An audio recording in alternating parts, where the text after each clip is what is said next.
नमस्कार दोस्तों, अंगिरा ज्योतिष पीठ के चैनल में आप सभी का एक बार फिर स्वागत है। दोस्तों, आज हम श्रीमती प्रियंका गांधी वाड्रा की कुंडली को एक बार फिर एनालाइज करने लगे हैं, क्योंकि ऐसा सुना जा रहा है कि उनको वायनाड से बाई इलेक्शन लड़वाया जा सकता है।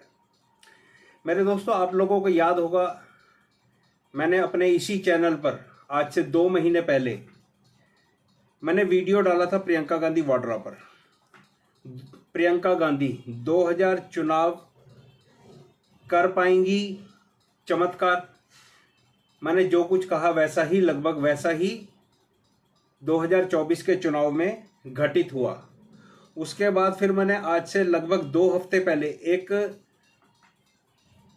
एक वीडियो डाला था, क्या कांग्रेस पुनर्जीवित होगी।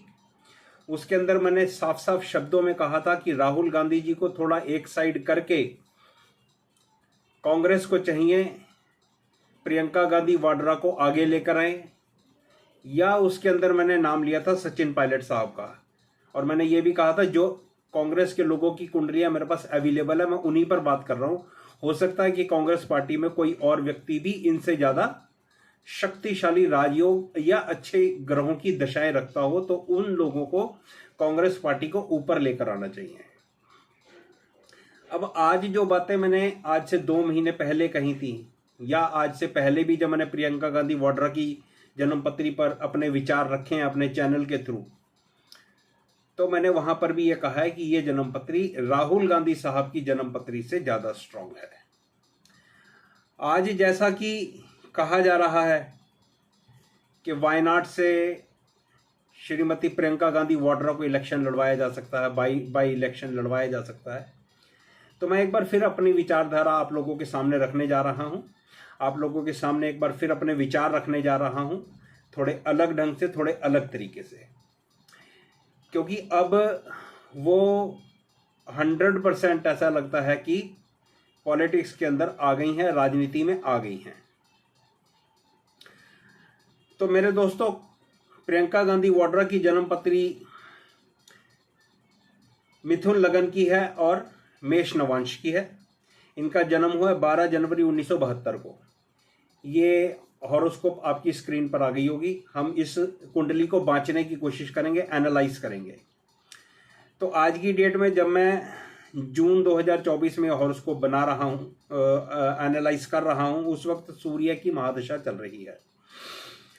तो मेरे दोस्तों, सूर्य की महादशा में चंद्रमा का अंतर चल रहा है।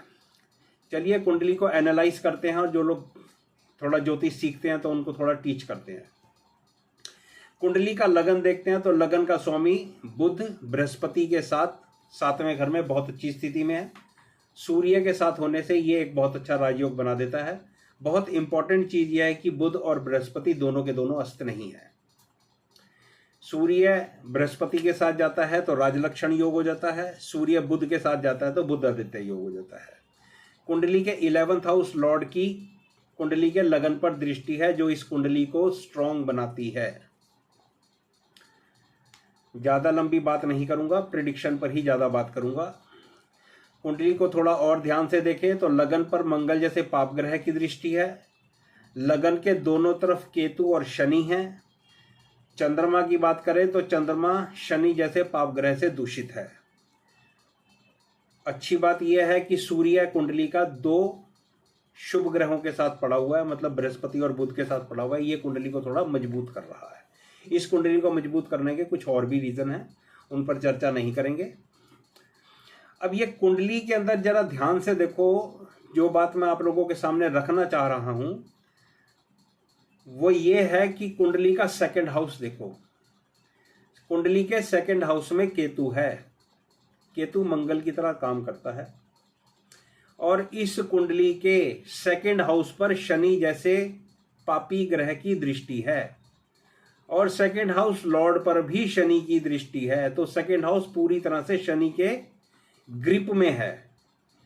तो मेरे भाई वाणी दोष तो यहां भी बहुत जबरदस्त है।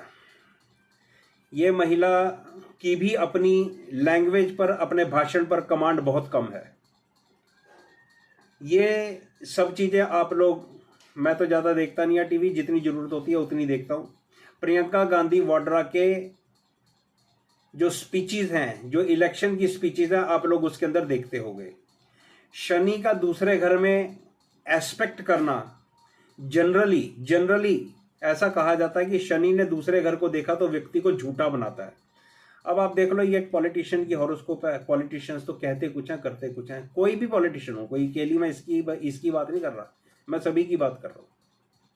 तो ये एक ज्योतिषीय योग है। सिर्फ हम ज्योतिष के योगों पर बात कर रहे हैं, मेरी किसी से कोई भाई खुंदकबाजी नहीं है। हम सिर्फ ज्योतिष के योगों को मद्देनजर रखते हुए कुंडली को बांचने की कोशिश कर रहे हैं। तो जो स्ट्रॉन्ग पॉइंट्स है वो भी मैं आपको बता रहा हूं, जो वीक पॉइंट है वो भी मैं आपको बता रहा हूं।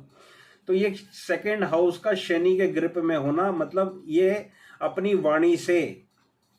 वाणी के कारण इनको क्रिटिसिज्म झेलना पड़ेगा, क्योंकि इनकी कमांड नहीं है लैंग्वेज के ऊपर, भाषण के ऊपर इनकी कमांड नहीं है। और किसी भी राजनेता के लिए भाषण पर कमांड होना बहुत जरूरी है।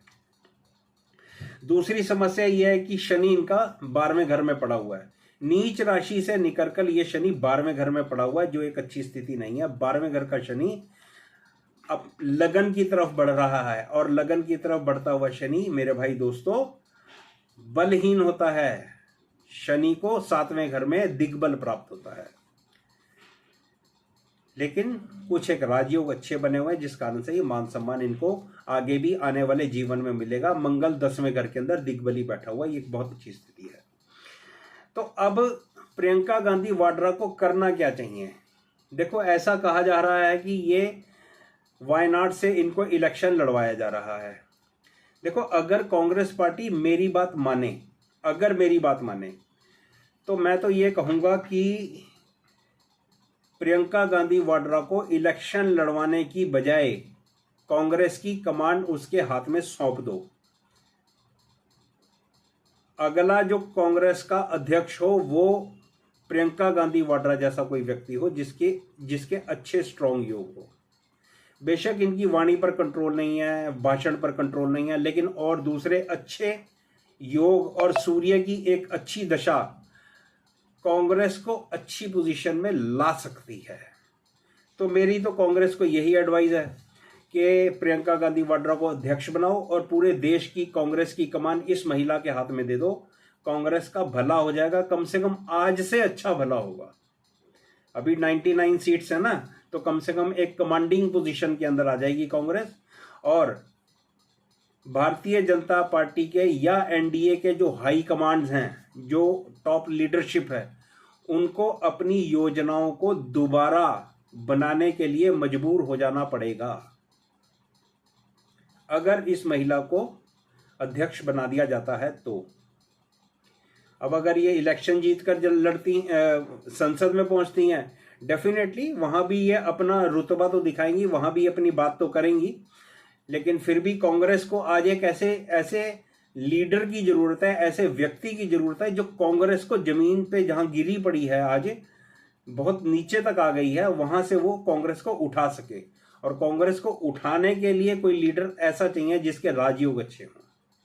आप लोग देखोगे ये महिला जैसे ही कांग्रेस के अंदर प्रॉपरली एक्टिवेट होगी, या मतलब कोई अध्यक्ष पद जैसा कोई चेयर इनको दे दी जाती है, आप देखना कांग्रेस के जो निचले से मेरा कहने का मतलब जो शायद पंचायत स्तर या उससे नीचे ब्लॉक स्तर के जो वर्कर हैं, उनके अंदर एक नई जान आ जाएगी।